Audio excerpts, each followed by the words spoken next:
હવે જોઈશું સમાચાર વિસ્તારથી। તો રાજ્ય મંત્રીમંડળના વિસ્તરણ બાદ હવે સુરત શહેર ભારતીય જનતા પાર્ટીના સંગઠનને નવું માળખું આપવા માટેની તજવીજ તેજ થઈ છે। સુરત ભાજપના સંગઠનના 20 જેટલા ખાલી હોદ્દેદારોની પસંદગી કરવા માટે આજે ઉધના સ્થિત શહેર ભાજપ કાર્યાલય ખાતે પ્રદેશમાંથી આવેલા નિરીક્ષકો દ્વારા સેન્સ લેવાની પ્રક્રિયા શરૂ થઈ ગઈ છે। આ સંગઠનીય ફેરફારમાં સૌથી નોંધનીય બાબત એ છે કે શહેર પ્રમુખ પાસેથી હોદ્દેદારોની નિયુક્તિ કરવાની સત્તા પહેલીવાર છીનવાઈ છે અને પ્રદેશ સ્તરના નિરીક્ષકોની હાજરીમાં લોકશાહી ઢબે કાર્યકરોનો અભિપ્રાય લેવામાં આવી રહ્યો છે। સુરત શહેરના ભાજપના પ્રમુખ પરેશ પટેલના નેતૃત્વ હેઠળના સંગઠનમાં બાકી રહેલા 20 હોદ્દેદારો, જેમાં 3 મહામંત્રી, ઉપપ્રમુખો, ખજાનચી મંત્રી અને સહમંત્રીઓનો સમાવેશ થાય છે, તેની પસંદગી માટે પ્રદેશ ભાજપના 2 નિરીક્ષકો સુરત પધાર્યા છે। વડોદરાથી શબ્દ શરણ બ્રહ્મભટ્ટ અને ગોધરાથી સુધીર લાલપુરવાળા નિરીક્ષક તરીકે ઉધના સ્થિત ભાજપ કાર્યાલય ખાતે પહોંચ્યા હતા અને તેમણે તુરંત જ સેન્સ લેવાની પ્રક્રિયા શરૂ કરી દીધી હતી। નવા સંગઠન માળખામાં દરેક પદ માટે 3 દાવેદારોની યાદી તૈયાર કરવાનો લક્ષ્યાંક રાખવામાં આવ્યો છે। આ સમગ્ર પ્રક્રિયામાં યુવા કાર્યકરોને વધુ પ્રતિનિધિત્વ અને તક મળે તેવી પ્રબળ સંભાવના વ્યક્ત કરવામાં આવી રહી છે, જે આગામી સમયમાં ભાજપની કાર્યશૈલીમાં મોટો બદલાવ લાવી શકે છે। સંગઠનમાં નવા હોદ્દેદારોની નિમણૂક માટે સેન્સ આપનારા મહાનુભાવોની યાદીમાં શહેરના તમામ વજનદાર નેતાઓનો સમાવેશ કરવામાં આવ્યો છે। અપેક્ષિતોની યાદીમાં સાંસદો, ધારાસભ્યો, કેબિનેટ મંત્રીઓ, પ્રભારી મંત્રી, મેયર તેમજ પૂર્વ હોદ્દેદારો પણ નિરીક્ષકો સમક્ષ પોતાના મંતવ્યો રજૂ કરશે। આ લોકો દ્વારા સૂચવવામાં આવેલા નામોના આધારે જ અંતિમ પસંદગી કરવામાં આવશે। અપેક્ષિતોની યાદી 2 વાર બદલાઈ હોવાની ચર્ચા પણ ચાલી રહી છે।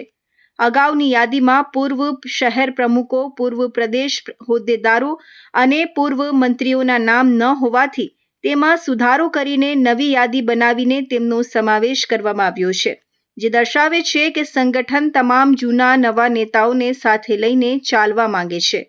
સંગઠનમાં સૌથી વધુ ચર્ચા 3 મહામંત્રી પદ માટે ચાલી રહી છે।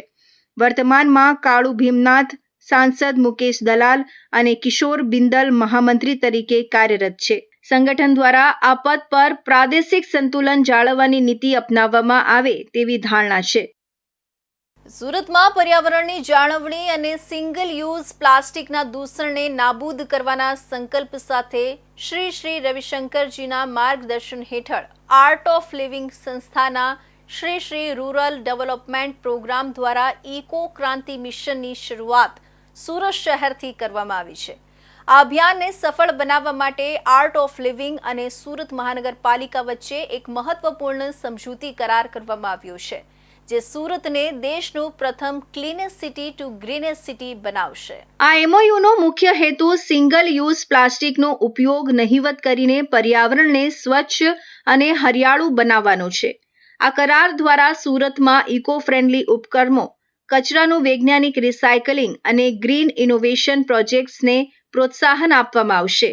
ઇકો ક્રાંતિની મુખ્ય લડત સિંગલ યુઝ પ્લાસ્ટિક સામે છે, જેના ઉપયોગથી ઉત્પન્ન થતું માઇક્રોપ્લાસ્ટિક સૌથી મોટી ચેલેન્જ છે।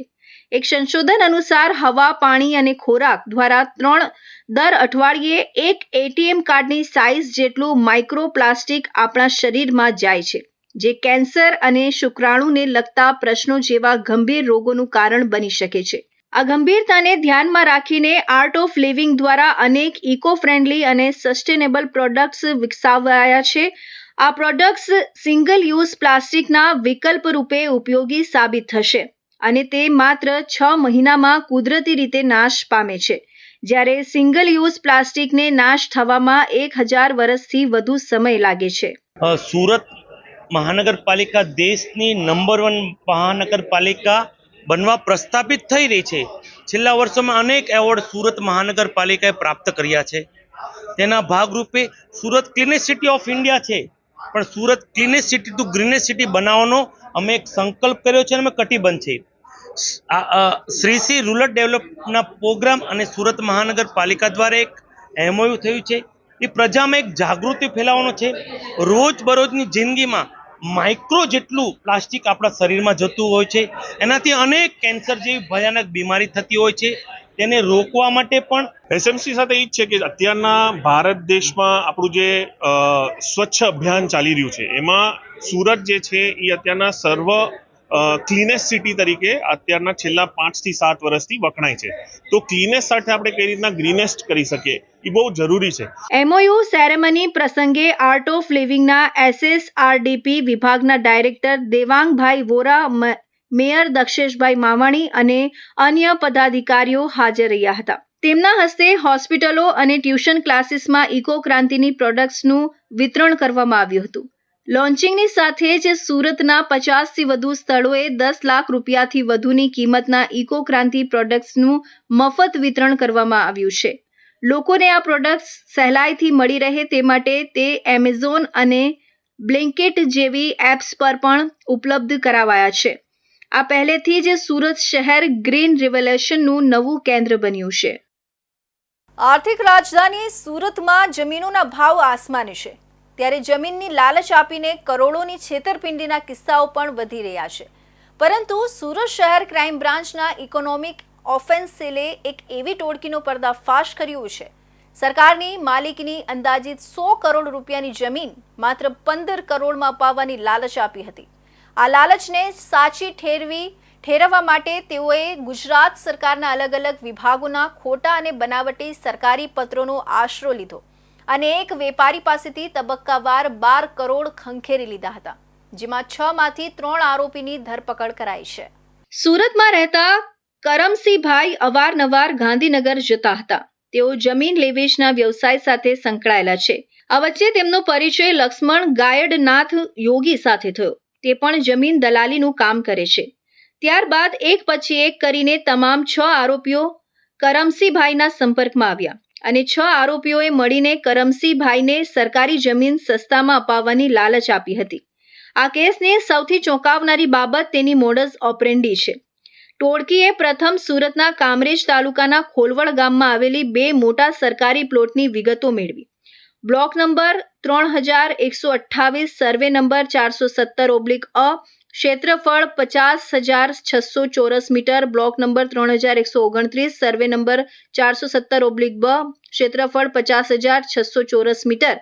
આ બંને જમીનો સરકાર હસ્તક હતી, જેની બજાર કિંમત અંદાજે 100 કરોડ રૂપિયા થવા જતી હતી. આરોપીઓએ કરમસિંહભાઈનો સંપર્ક કર્યો અને દાવો કર્યો કે તેમની ગાંધીનગર સચિવાલય અને મહેસૂલ વિભાગમાં ઉપર સુધી પહોંચ છે. તેઓએ આ 100 કરોડની સરકારી જમીન તમામ કાયદાકીય પ્રક્રિયાઓ બાયપાસ કરીને માત્ર 15 કરોડના ખર્ચામાં કાયદેસર કરાવી આપવાની લાલચ આપી. ફરિયાદીને વિશ્વાસમાં લેવા માટે આ ટોળકીએ આ ગુનાનું સૌથી મહત્વનું પગલું ભર્યું. તેઓએ ગુજરાત સરકારના મહેસૂલ વિભાગ, સુરત જિલ્લા કલેક્ટર કચેરી અને અન્ય સંબંધિત સરકારી વિભાગોના નામના બનાવટી લેટર પેડ, ખોટા સિક્કા અને અધિકારીઓની બોગસ સહીઓવાળા પત્રો તૈયાર કર્યા. આ પત્રો એવા આબેહૂબ બનાવવામાં આવ્યા હતા કે પ્રથમ નજરે તે અસલી સરકારી દસ્તાવેજ જ લાગે. આ પત્રોમાં એવો ઉલ્લેખ કરવામાં આવ્યો હતો કે સદર હું જમીન ફરિયાદીના નામે તબદીલ કરવાની પ્રક્રિયા ચાલુ છે અથવા આ જમીનનો કબજો સોંપવા બાબત જેવા ભ્રામક સરકારી લખાણો હતા. આ સરકારી કાગળો જોઈને ફરિયાદી કરમસિંહભાઈ સંપૂર્ણપણે વિશ્વાસમાં આવી ગયા કે આ ટોળકી ખરેખર સરકારમાં સેટિંગ ધરાવે છે અને તેમનું કામ થઈ જશે. આ વિશ્વાસના આધારે તેઓએ ટોળકીને અલગ અલગ સમયે કુલ રૂપિયા 12 કરોડની માતબર રકમ ચૂકવી દીધી. રૂપિયા આપ્યા પછી પણ જ્યારે જમીનનો કબજો ન મળ્યો અને સરકારી પ્રક્રિયા આગળ ન વધી ત્યારે કરમસિંહભાઈએ શંકા ગઈ. તેઓએ પોતાની રીતે તપાસ કરાવતા માલુમ પડ્યું કે જે સરકારી પત્રો તેમને બતાવવામાં આવ્યા હતા તે તદ્દન ખોટા અને બનાવટી હતા અને જમીન હજુ પણ સરકારના નામે જ બોલે છે. જ્યારે કરમસિંહભાઈએ આરોપીઓ પાસે પોતાના પૈસા પાછા માંગ્યા ત્યારે ટોળકીએ શરૂઆતમાં ગલ્લા તલ્લા કર્યા અને બાદમાં પૈસા પાછા આપવા અંગેનો એક કબૂલાતનો લેખ પણ કરી આપ્યો. આ પણ તેમની છેતરપિંડીની પેટર્નનો એક ભાગ હતો. સુરતમાં સંબંધોને લજાવતો એક કિસ્સો સામે આવ્યો છે, જેમાં કન્સ્ટ્રક્શનના વ્યવસાય સાથે સંકળાયેલા કાકા સસરાને તેમના જ ભત્રીજીના જમાઈ અને તેના 2 સાથીદારોએ નિશાન બનાવ્યા હતા. આ ગેંગે કાકા સસરાને એક મહિલા સાથેના ન્યૂડ ફોટો વાયરલ કરવાની ધમકી આપી, સાથે જ દુષ્કર્મના ખોટા કેસમાં ફસાવી સમાજમાં બદનામ કરવાનું કાવતરું રચીને શરૂઆતમાં બળજબરીપૂર્વક 5 લાખ રૂપિયા પડાવી લીધા હતા.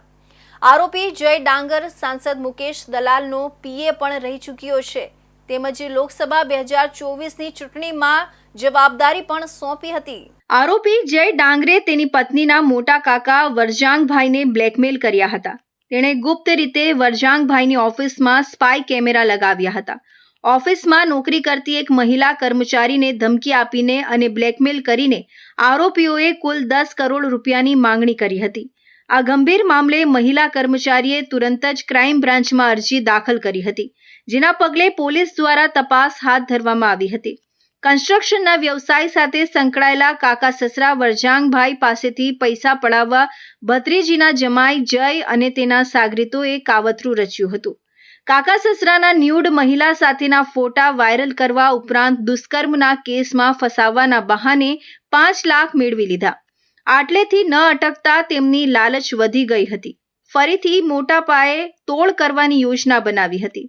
આ ટોળકીએ ધમકી આપીને અધધ રૂપિયા 10 કરોડની જંગી રકમની માંગણી કરી હતી. બ્લેકમેલ દરમિયાન આરોપીઓએ વરજાંગભાઈને છરી ચપ્પુ બતાવી ડરાવી ધમકાવીને ફરિયાદી મહિલા પાસે બળજબરીથી કોરા કાગળો પર લખાણ કરાવ્યું હતું અને અન્ય કાગળોમાં સહીઓ તેમજ અંગૂઠાના નિશાન પણ કરાવી લીધા હતા. આ સતત થઈ રહેલા માનસિક ત્રાસ અને જબરદસ્તીથી આખરે સમગ્ર મામલો પોલીસ સુધી પહોંચ્યો હતો. આખરે જે મહિલા સાથેના ન્યૂડ ફોટો વાયરલ કરવાની ધમકી આપવામાં આવી રહી હતી, તે મહિલાએ જ અડાજણ પોલીસ સ્ટેશનમાં જમાઈ અને તેના 2 સાથીદારો વિરુદ્ધ ફરિયાદ નોંધાવી હતી. મહિલાની ફરિયાદના આધારે અડાજણ પોલીસે તરત કાર્યવાહી કરી મુખ્ય આરોપી જય ડાંગર અને તેના અન્ય 2 સાથીદારો પ્રશાંત પટેલ અને સ્મિત સહિત 3 આરોપીઓની ધરપકડ કરી અને કાયદેસરની કાર્યવાહી હાથ ધરી છે. અડાજણ પોલીસ સ્ટેશન ખાતે ભારતીય ન્યાય સંહિતાની કલમ 308, 351-52 મુજબ એક ફરિયાદ દાખલ કરવામાં આવેલ છે, જેમાં ભોગ બનનાર ફરિયાદી યુવતી દ્વારા 3 ઇસમો વિરુદ્ધ ફરિયાદ આપવામાં આવેલ છે. ફરિયાદી યુવતીના કેટલાક વાંધાજનક વિડીયો હોવાનું જણાવી જે આરોપીઓ છે તેના દ્વારા યુવતીને પાસેથી પૈસાની માંગણી કરવામાં આવેલી અને વધુ પૈસા મેળવવા માટે ધમકી આપવામાં આવી અને જો પૈસા નહીં આપવામાં આવે તો તેને બદનામ કરી અને તેના વિડીયો વાયરલ કરવાની પણ ધમકી આરોપીઓ દ્વારા આપવામાં આવેલી. આરોપી પ્રશાંત જૈનની જેમ જ કન્સ્ટ્રક્શન વ્યવસાય સાથે સંકળાયેલો છે, જ્યારે સ્મિત ડાયમંડ વર્કર છે. આ 3 આરોપીઓએ સાથે મળીને વરજાંગભાઈ અને મહિલા કર્મચારીને બ્લેકમેલ કર્યા હતા. ક્રાઇમ બ્રાન્ચની કાર્યવાહી બાદ પોલીસે આ 3 આરોપીની ધરપકડ કરી છે. નોંધનીય છે કે જય ડાંગર અને તેના પત્નીના પરિવાર વચ્ચે અગાઉથી જ કોઈક પ્રકારનો અણબનાવ હોવાનું સામે આવ્યું છે, જે કદાચ આ કૃત્યનું મૂળ કારણ હોઈ શકે છે. તો હવે સમય છે એક વિરામનો.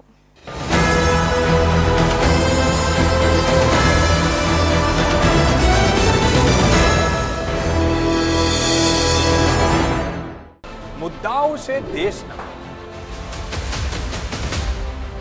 પેનલ પર થશે ચર્ચા, વાતમાં થશે સ્પષ્ટ સંવાદ. અમે લાવીએ છીએ તમારા પ્રશ્નોને મંચ પર.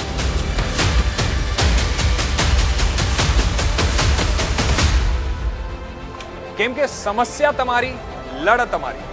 જુઓ મારી સાથે ફક્ત इंडिया न्यूज गुजरात पर.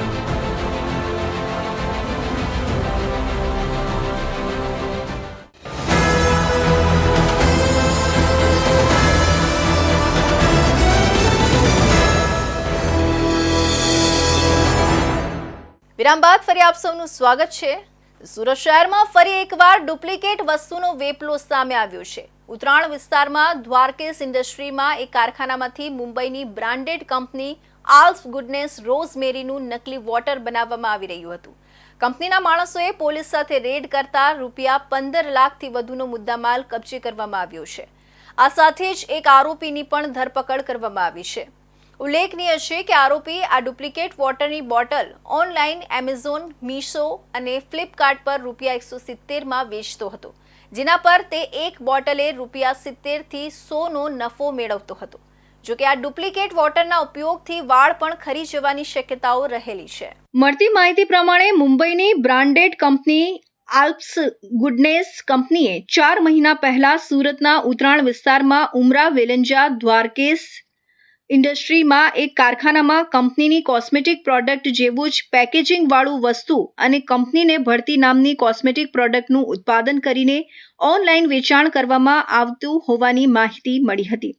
જેથી કંપનીના માણસોએ ઉત્તરાણ પોલીસના જવાનો સાથે કારખાના ખાતે રેડ કરી હતી. રેડ દરમિયાન ઓનલાઈન ડુપ્લિકેટ કોસ્મેટિક વસ્તુ વેચનાર 31 વર્ષીય સાગર રમેશ ગજેરાની ધરપકડ કરી હતી. આ સાથે જ કારખાનાની અંદર તપાસ કરવામાં આવતા 3900 ડુપ્લિકેટ આલ્પ્સ ગુડનેસ રોઝમેરી વોટરની બોટલ મળી આવી હતી, જેના પર પણ ₹399 કિંમત લખેલી હતી. પોલીસ દ્વારા 15,56,000નો મુદ્દામાલ કબજે કરવામાં આવ્યો હતો. હાલ તો ઉત્તરાણ પોલીસ દ્વારા સાગર ગજેરા સામે કોપીરાઇટ એક્ટ અંતર્ગત ગુનો નોંધીને વધુ કાર્યવાહી કરવામાં આવી છે. આરોપીની પ્રાથમિક પૂછપરછમાં જાણવા મળ્યું હતું કે છેલ્લા 6 મહિનાથી આ રીતે ડુપ્લિકેટ કોસ્મેટિક બનાવીને તેનું વેચાણ ઓનલાઈન એમેઝોન, મીશો અને ફ્લિપકાર્ટ પર કરતો હતો. બોટલની અંદર રહેલું પાણી તે મુંબઈના ફૂટપાથ પર વેચતા હોય તેના પાસેથી લાવતા હતા. ત્યારબાદ આ પાણી બોટલમાં પેક કરતો હતો અને તેની પર બ્રાન્ડેડ કંપનીનું લેબલ લગાવતો હતો. આ સાથે જ તે ₹399ની બોટલ છે અને તેને ઓનલાઈન ₹170માં વેચતો હતો. એક અંદાજ પ્રમાણે એક બોટલ પર તેને ₹70 થી ₹100નો નફો થતો હતો. અત્રે ઉલ્લેખનીય છે કે આ અસલી પ્રોડક્ટ તંદુરસ્ત, મજબૂત અને જાડા વાળ મેળવવામાં મદદ કરવા માટે જાણીતી છે. જો કે સુરતમાં સાગર ગજેરા નામનો યુવક આ વોટરનું ડુપ્લિકેટ બનાવીને વેચતો હોવાથી તેની આડઅસર થઈ શકે તેવી પણ શક્યતાઓ છે. આ નકલી પાણીના કારણે વાળ પણ ખરી જવાની શક્યતાઓ રહે છે. પાણીમાં જો કોઈ કેમિકલ ભેળવ્યું હોય તો અન્ય આડઅસર પણ થઈ શકે તેવી શક્યતાઓ છે.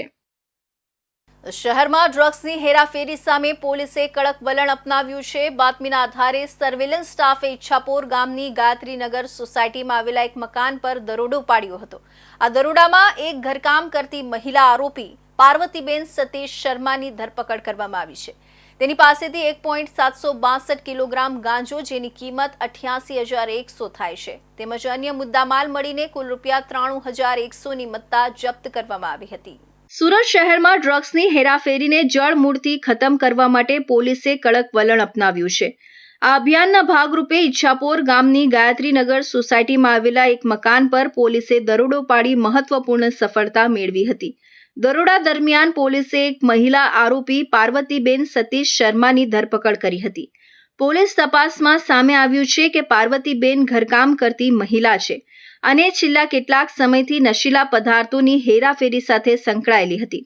પોલીસે તેની પાસેથી ₹88,100ના 1.762 કિલોગ્રામ ગાંજો સહિત અન્ય મુદ્દામાલ મળી કુલ ₹93,100ની મત્તા જપ્ત કરી હતી. પાર્વતીબેન શર્મા મૂળ ઉત્તર પ્રદેશના બલિયાની વતની હોવાનું સામે આવ્યું છે. પ્રાથમિક પૂછપરછમાં મહિલાએ કબૂલાત કરી હતી કે આ ગાંજો તેને પપ્પુ નામના અજાણ્યા વ્યક્તિ પાસેથી મળ્યો હતો અને તે તેની સૂચનાથી વેચાણ કરતી હતી. હાલ પોલીસે મહિલા સામે ગુનો દાખલ કરી કાયદેસરની કાર્યવાહી હાથ ધરી છે. સાથે જ મુખ્ય સપ્લાયર પપ્પુ સુધી પહોંચવા અને શહેરના ડ્રગ્સ નેટવર્કના મૂળ સુધી તપાસ માટે વિશેષ ટીમો રચવામાં આવી છે. પોલીસના આ પગલાંથી સ્પષ્ટ થાય છે કે શહેરમાં નશાની હેરાફેરી સામે હવે શૂન્ય સહનશીલતાની નીતિ અપનાવવામાં આવી છે.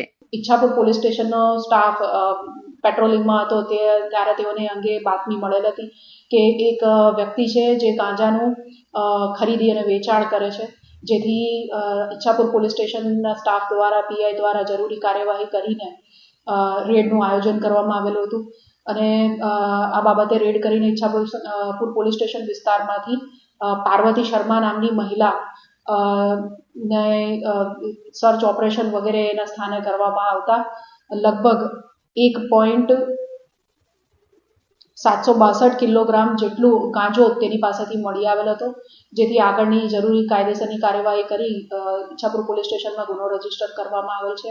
આરોપી મહિલા મનોજભાઈ શર્માની દીકરી અને સતીશ સુરેન્દ્ર શર્માની પત્ની છે. આ મામલે મુખ્ય સપ્લાયર પપ્પુને ઝડપી પાડવા અને શહેરના ડ્રગ્સ નેટવર્કના મૂળ સુધી પહોંચવા માટે વિશેષ ટીમો દ્વારા ઊંડાણપૂર્વક તપાસ શરૂ કરવામાં આવી છે. પોલીસનું માનવું છે કે આ મહિલાના માધ્યમથી અન્ય લોકોની પણ સંડોવણી સામે આવી શકે છે. સુરત શહેરમાં થયેલી એક હત્યાના રહસ્યને સુરત ક્રાઇમ બ્રાન્ચે ગણતરીના કલાકોમાં ઉકેલી કાઢ્યું છે. આ કેસમાં પોલીસને આરોપી સુધી પહોંચવા માટે કોઈ મોટા પુરાવા નહીં, પરંતુ મૃતકે ઝપાઝપી દરમિયાન આરોપીના શરીર પર ભરેલા બચકાના નિશાન નિર્ણાયક સાબિત થયા હતા, જેના કારણે આરોપી સુધી ક્રાઇમ બ્રાન્ચ પહોંચી હતી. આરોપીને શંકા હતી કે મૃતક તેની પત્ની અને દીકરીઓ પર ખરાબ નજર રાખી રહ્યો છે. શંકાના આધારે તેણે હત્યા કરી નાખી હતી. ફરિયાદી અર્જુન સંગાણાના ભત્રીજા રાજુ વજેસિંહ રંગાણા બડેખા ચકલા વિસ્તારમાં કાલુ ડભોયાના બિલ્ડિંગના ધાબા પર પતરાના શેડમાં એકલા રહેતા હતા. કોઈ અજાણ્યા શખ્સે કોઈ અગમ્ય કારણોસર રાજુ સંગાણા પર હુમલો કર્યો હતો. હુમલાખોરે રૂમમાં પડેલા સિમેન્ટ સાથે જોડાયેલી ઈંટના ટુકડા વડે રાજુ સંગાણાને માથાના ભાગે આશરે 12 જેટલી ગંભીર ઈજાઓ પહોંચાડી તેમનું મોત નિપજાવ્યું હતું અને ઘટના સ્થળેથી નાસી છૂટ્યો હતો. આ કેસમાં સ્થાનિક અઠવા પોલીસ સાથે ક્રાઇમ બ્રાન્ચની આર્મ સ્ક્વોડની ટીમ સક્રિય બની હતી. ગુના સ્થળની ઝીણવટભરી તપાસ શરૂ કરવામાં આવી હતી. ટીમે ટેકનિકલ સર્વેલન્સના આધારે આરોપીને ટ્રેક કરવાનો પ્રયાસ કર્યો હતો. શરૂઆતની તપાસમાં જ પોલીસને શંકા ગઈ હતી કે આ ગંભીર ગુનો બિલ્ડિંગમાં જ રહેતા કોઈ વ્યક્તિએ આચર્યો હોવો જોઈએ, જેના પગલે ક્રાઇમ બ્રાન્ચે બિલ્ડિંગના તમામ રહેવાસીઓ પર ખાનગી રાહે વોચ રાખવાનું શરૂ કર્યું હતું. આ દરમિયાન ક્રાઇમ બ્રાન્ચના પીએસઆઈ વિશાલ ધનગરને એક મહત્વપૂર્ણ બાતમી મળી હતી. બાતમીદાર દ્વારા સંકેત આપવામાં આવ્યો હતો કે હત્યામાં બિલ્ડિંગમાં 3જા માળે રહેતા શૌકત અલી નિશાર અલી સૈયદ નામના વ્યક્તિની સંડોવણી હોઈ શકે છે. આ બાતમીના આધારે ક્રાઇમ બ્રાન્ચની ટીમે શૌકત અલી સૈયદને પકડી તેની પૂછપરછ શરૂ કરી. આ દરમિયાન શૌકત અલીની બારીકાઈથી તપાસ કરતા પોલીસને તેના શરીર પર દાંત વડે થયેલી ઈજાના નિશાન મળી આવ્યા હતા.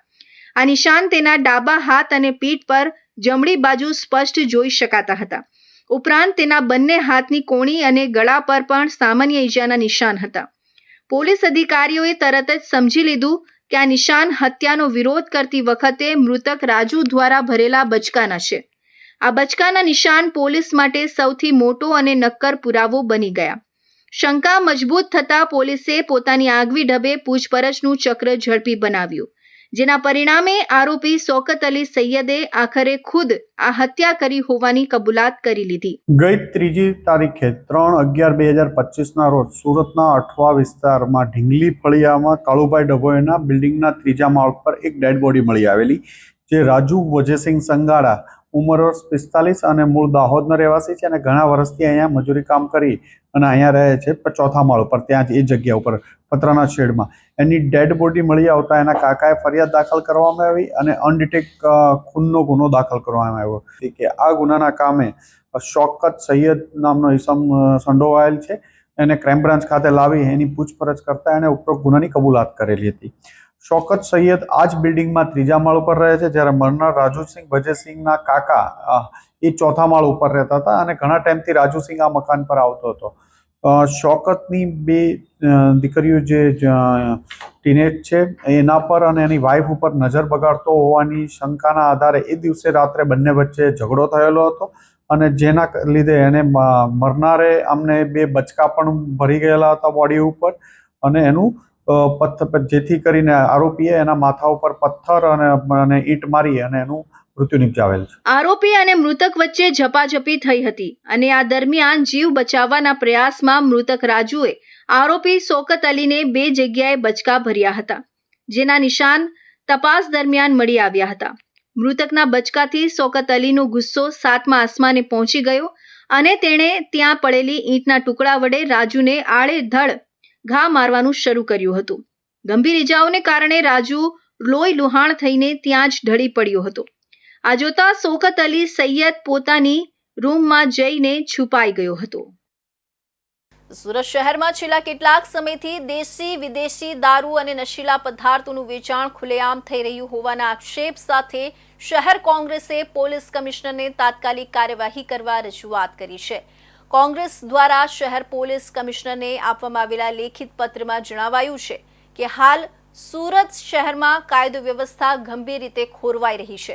શહેરના અનેક વિસ્તારોમાં દારૂ અને નશીલા પદાર્થોની હેરાફેરી ધમધમી રહી છે, જેના કારણે ગુનાખોરી વધી રહી છે અને શહેરીજનો ભયના માહોલમાં જીવી રહ્યા છે. કોંગ્રેસે આરોપ લગાવ્યો છે કે સુરત શહેરના અનેક વિસ્તારો, ખાસ કરીને ગીચ વસ્તીવાળા વિસ્તાર, ઝૂંપડપટ્ટી અને શ્રમજીવી વસાહતોમાં ગેરકાયદેસર દારૂના અડ્ડા ધમધમી રહ્યા છે. આ પ્રવૃત્તિઓથી યુવા વર્ગ અને ગરીબ પરિવારો બરબાદ થઈ રહ્યા છે. દારૂના બેફામ વેચાણને કારણે જાહેરમાં નશા કરીને ઝઘડા, મારામારી અને મહિલાઓની છેડતી જેવી ઘટનાઓ વધી રહી છે. કોંગ્રેસે એ પણ આક્ષેપ કર્યો છે કે કેટલાક ભ્રષ્ટ પોલીસ તત્વોના મૌન ટેકાથી આ ધંધો શક્ય બન્યો છે. કોંગ્રેસે રજૂઆતમાં 3 મુખ્ય માંગણીઓ રજૂ કરી છે. શહેરના તમામ સંવેદનશીલ વિસ્તારોમાં સતત અને અણધારી રેડની કાર્યવાહી હાથ ધરવી, માત્ર છૂટક વેચાણકર્તાઓ નહીં પરંતુ સપ્લાયરો અને મુખ્ય સૂત્રધારોને ગુજરાત પ્રોહિબિશન એક્ટ 1949 હેઠળ સખ્ત સજા કરવી. જો કોઈ પોલીસકર્મી આ ધંધામાં સંડોવાયેલો જણાય તો તેની સામે કડક કાર્યવાહી કરવી. કોંગ્રેસે પણ સૂચન કર્યું છે કે નાગરિકો પાસેથી માહિતી મેળવવા માટે ગોપનીય હેલ્પલાઇન શરૂ કરવી જોઈએ, જેથી કરીને લોકો નિડરતાથી ફરિયાદ કરી શકે. સાથે જ કોંગ્રેસે ચેતવણી આપી છે કે જો 7 દિવસમાં શહેરમાં ગેરકાયદેસર દારૂના ધંધા પર સંપૂર્ણ નિયંત્રણ નહીં લાવવામાં આવે તો તેઓ જનતા સાથે મળીને જનતા રેડ કરશે. આ રેડની કામગીરી સોશિયલ મીડિયા મારફતે લાઈવ પ્રસારિત કરવામાં આવશે, જેથી પ્રોહિબિશન કાયદાના અમલની વાસ્તવિક સ્થિતિ જનતા સમક્ષ આવી શકે. આજે અમારે એ પોલીસ કમિશનર કચેરી એટલા માટે આવવું પડ્યું છે કે ખરેખર જે સુરત અંદર કાયદો અને વ્યવસ્થા પડી ભાંગી છે. આજે ખુલ્લેઆમ છે દારૂનું વેચાણ, નશીલા પદાર્થો થઈ રહ્યું છે. આજે એ ખુલ્લેઆમ છે તો બાઇકનો ઉપર જે દારૂના પોટલાઓ જાય છે તે પોલીસને રેમ નજર ચાલે છે, તો તેમાં પોલીસ કોઈ દંડ કરતી નથી, તેમાં કોઈ પોલીસ પકડતી નથી. પણ ગરીબ અને મધ્યમ વર્ગના જે લોકો જે બાઇક પર જતા હોય કે 4 વ્હીલ પર જતા હોય તો તે લોકોને દંડ કરવા માટે અને લોકો તિજોરી ભરવામાં જ રસ છે. કોંગ્રેસે સ્પષ્ટ શબ્દોમાં જણાવ્યું છે કે જો આવું પગલું ભરવું પડે તો તેની જવાબદારી શહેર પોલીસ કમિશનરની રહેશે. સુરત જેવા મેટ્રો શહેરમાં નશીલા પદાર્થોના ધંધાને રોકવા અને કાયદો વ્યવસ્થાનું રાજ સ્થાપિત કરવા માટે તાત્કાલિક પગલાં લેવાની માંગણી કોંગ્રેસે કરી છે. સુરત પોલીસ ટપોરીઓ સામે એક્શન મોડમાં આવી છે. સુરત શહેરમાં મોડી રાત સુધી ખુલ્લા રહેતા લારી ગલ્લા, ચા નાસ્તા અને અન્ય ખાવા પીવાની દુકાનો સામે ખટોદરા પોલીસે કાર્યવાહી હાથ ધરી છે. અસામાજિક તત્વોને ડામવા અને કાયદો વ્યવસ્થા જાળવવા માટે પોલીસે રાત્રિના સમયે સર્ચ ઓપરેશન હાથ ધર્યું હતું. ખટોદરા વિસ્તારમાં આવેલા ઇન્ડસ્ટ્રીયલ અને રેસિડેન્શિયલ વિસ્તારોમાં પોલીસ દ્વારા રાત્રિભર પેટ્રોલિંગ કરાયું હતું. ખાસ કરીને મોડી રાત સુધી ચાલતા ખાવા પીવાના સ્ટોલ અને લારીઓની તપાસ કરીને તેમને તાત્કાલિક બંધ કરાવવાની કાર્યવાહી કરવામાં આવી હતી. પોલીસના જણાવ્યા મુજબ રાત્રિના સમયે આવા સ્થળોએ અસામાજિક તત્વો ભેગા થતા હોય છે, જેના કારણે ઝઘડા, છીનાછૂટી અને અન્ય ગુનાહિત પ્રવૃત્તિઓ વધી શકે છે. ખટોદરા પોલીસે દુકાનદારો અને લારી ચાલકોને સ્પષ્ટ સૂચના આપી છે કે રાત્રે 11 વાગ્યા પછી દુકાન કે લારી ખુલ્લી ન રાખવી. આ સૂચનનું ઉલ્લંઘન કરનાર સામે કડક પગલાં લેવામાં આવશે એવી ચેતવણી પણ આપવામાં આવી છે. મોડી રાત્રે ખટોદરા પોલીસની અલગ અલગ ટીમો દ્વારા ઇન્ડસ્ટ્રીયલ વિસ્તારોમાં સઘન તપાસ હાથ ધરવામાં આવી હતી. પોલીસે વાહન ચકાસણી સાથે શંકાસ્પદ વ્યક્તિઓની પણ પૂછપરછ કરી હતી. ખટોદરા પોલીસના આ પગલાંથી રાત્રિના સમયમાં વિસ્તારોમાં કાયદો વ્યવસ્થા જાળવવામાં મદદ મળશે એવી ધારણા વ્યક્ત કરવામાં આવી રહી છે. તો આ હતા ઇન્ડિયા ન્યૂઝ ગુજરાતના ખાસ